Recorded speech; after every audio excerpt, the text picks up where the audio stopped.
Nearly $6 billion. That's how much the state owes public schools, according to a new report released by the Alliance for Quality Education.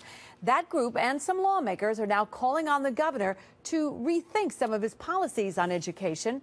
Capitol correspondent Kimberly Howard live in the Albany newsroom. Kimberly, what's not sitting well with them?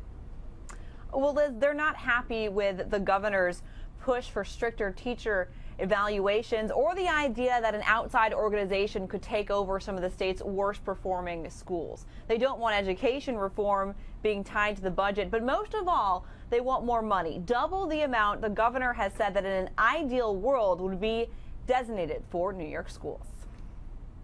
This team of lawmakers and education advocates are calling out Governor Cuomo, saying the state hasn't met its legal requirements in terms of funding education. They say the governor's education reform policies fall short of turning that around. Schools across the Capital District are owed hundreds of millions of dollars, including more than $10 million to Albany High School, which was designated as a failing school on a report released by the governor's office last week. Schools in Schenectady, Troy, and Amsterdam were on that list too. I know firsthand these teachers are working hard.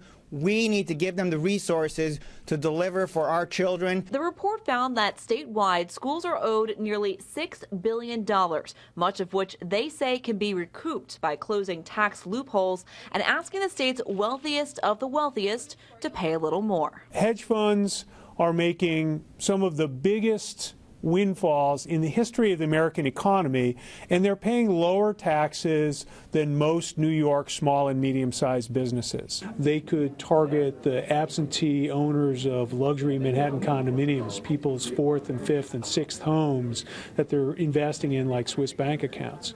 There is a lot of money at the very, very top of our economy, and if those folks paid their fair share, we could plow the money right back into the schools. But Governor Cuomo has insisted money isn't the answer. He says on average, New York spends more per student than any other state in the nation, nearly double the national average. Money matters. It's ridiculous to pretend that money doesn't matter.